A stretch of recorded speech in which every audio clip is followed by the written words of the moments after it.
What's good, family? I want to touch on Bruce Carrington for a minute. Shoo Shoo, up and coming prospect from Brooklyn. Um, I made a few videos about him yesterday. There's a few other things that I want to really touch on about him. He's from Brooklyn, man, like me, born and raised. But you know the part of Brooklyn that he's from, Brownsville. Uh, Mike Tyson's from there. Zab Judah, Danny Jacobs, and there's some other boxers from out there as well. But those are the ones that come to mind. You know, a very dangerous neighborhood. A lot of killings, a lot of robberies, assaults, a lot of things, and they dubbed Brownsville the murder capital of New York City. Um, I'm not sure if it's like that anymore. Let me say this: it's still bad. I'm not saying it's not. That place been horrible from back when the Italians was running it back in the Murder Inc. days. It been like that. But I'm saying uh, East New York, which is next to Brownsville, that was supposedly the murder capital. East New York is much bigger than Brownsville, but East New York is more suburban feel, gives you more of a suburban feel, but it's projects out there too, housing projects, but it's more townhouses and stuff like that. Brownsville is damn near. Brownsville has some townhouses too, like closer to the beginning of Brownsville. You have like a Strauss, um, streets like going through Saratoga, Strauss Street. Those a lot of row houses on that side of Brownsville. But when you start getting into like when you pass those little blocks, I say past Rockaway, starting on Rockaway Avenue, those from the boroughs know what I'm talking about. And the whole scenery fucking changed. You know, you might find little scattered little townhouses in the middle of all of this, but then have some new apartment buildings that went up recently. But for the most part, the rest of Brownsville, all that shit is fucking projects, man. Housing projects. So you got a whole bunch of housing projects all clustered together. You got, Van Dyke and Howard, Glenmore, Tilden, Brownsville, Langston Hughes. You got both of the MGs, Marcus Garvey, and you got Marcus Garvey Village. You got Riverdale. All of these apartment complexes, and they all beefing with each other. For the most part, most of them are, and I believe some of them are cool, but the rest, to live right across the street from each other and have beef is y'all don't understand. That shit ain't nothing to fuck with, man. But yeah, Brownsville, when you bring that place up to a lot of people, like let's say somebody's having fun and you be like, hey, yeah, where you from, man? Brownsville, and everything just, the whole energy go down. I took my daughter, one of my daughters, I have four daughters. One from New York, and my other three was born down here where I'm at. So they're not used to certain elements. So my middle daughter, my 11-year-old, I had took her with me to see some of my family in Brownsville. And the minute we got in fucking Brownsville, she didn't want to fucking get out the car. She started crying.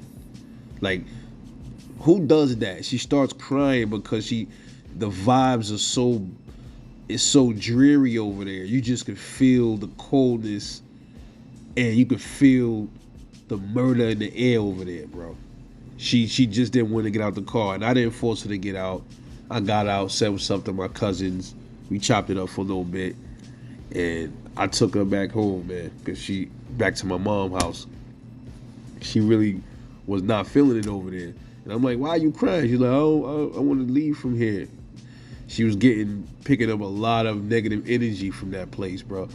And then, like, when I pulled up over there, you immediately see dudes on one side of the street, dudes on the side of the street with my aunt building.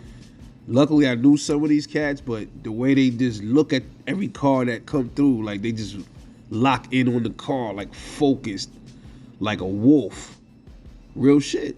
And my daughter, that's 22 years old from up there, her mom is from Brownsville, so I'm no stranger to Brownsville. I used to walk through there all the time, and there was a time when I had my daughter in the stroller, going to the store. It was a store I used to like to go to that was on Rockaway. Oh, I'm sorry. It was on Mother Gaston and Dumont. And yo, like right there in that corner, it's a store right there. I used to love going there. They had my little snack cakes I used to like, and the store that was closer to my kid mom house, they didn't have them name snack cakes. So, man, you talk about the belly of the beast. That corner right there is the start of the belly of the fucking beast, man. So I'm walking to the store up Mother Gaston. I got my daughter in the stroller. She was 1 year old, man. This was like 2002. I ain't never gonna forget this shit. And I see like this dude running in the street, and then I hear shots go off. So I look, literally, I see dude behind the car bucking shots at another dude. The other dude is in like behind one car. They firing at each other. I swear they had to be about good like 5-6 feet away from each other. These motherfuckers was missing every shot. Thankfully though, like I didn't walk right into it. I almost did, and I grabbed my daughter. I took her. I didn't even want to push her in the stroller. I grabbed her. My instinct was like to grab her out the stroller, and I just cradled her like I grabbed her like a bear, and I just grabbed her with one arm, and I was dragging the stroller back the other way. It was a light stroller, thank God.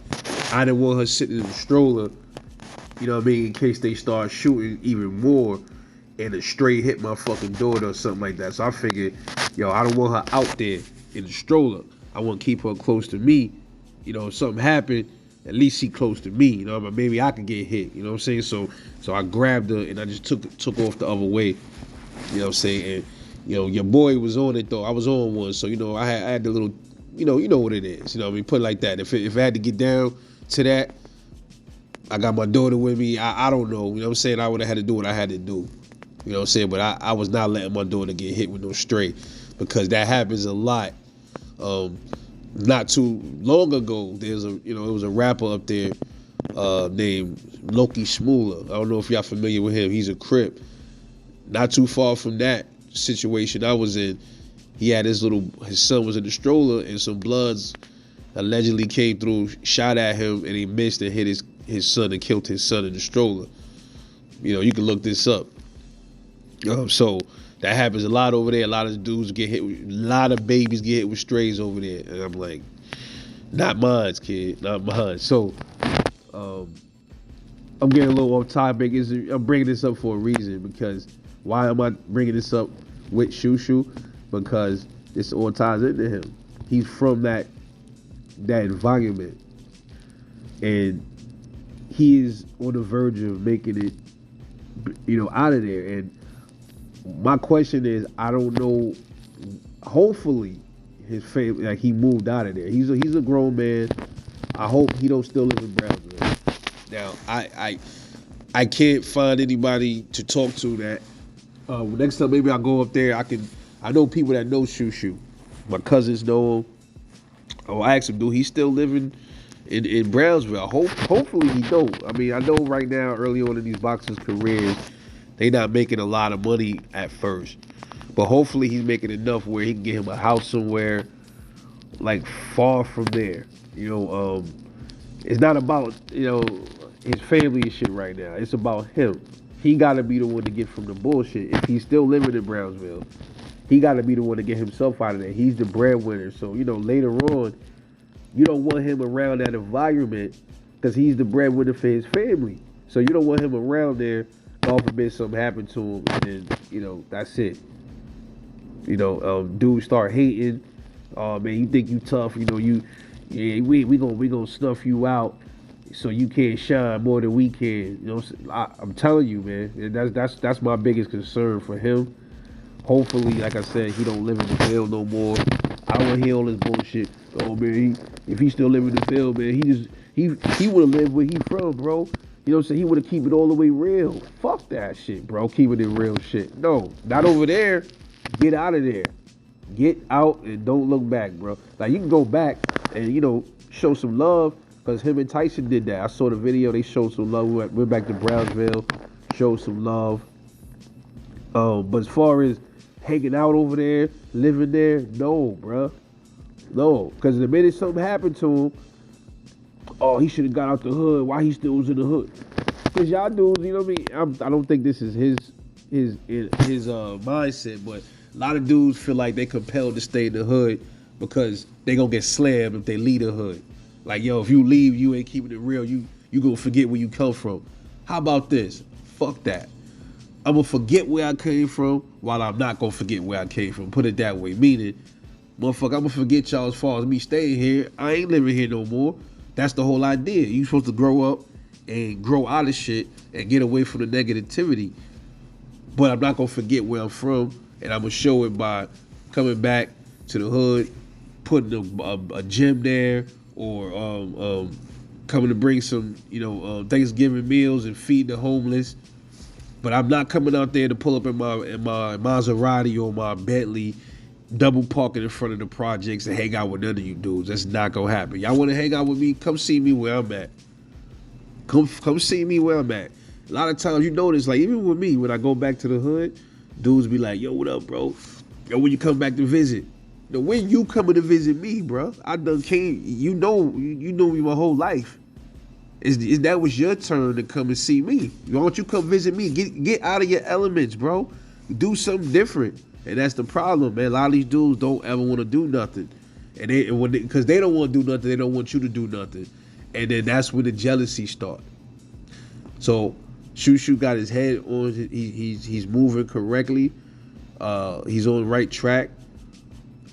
If anybody knows, before I get ahead of my cousin, I'm gonna have to call him and talk to him.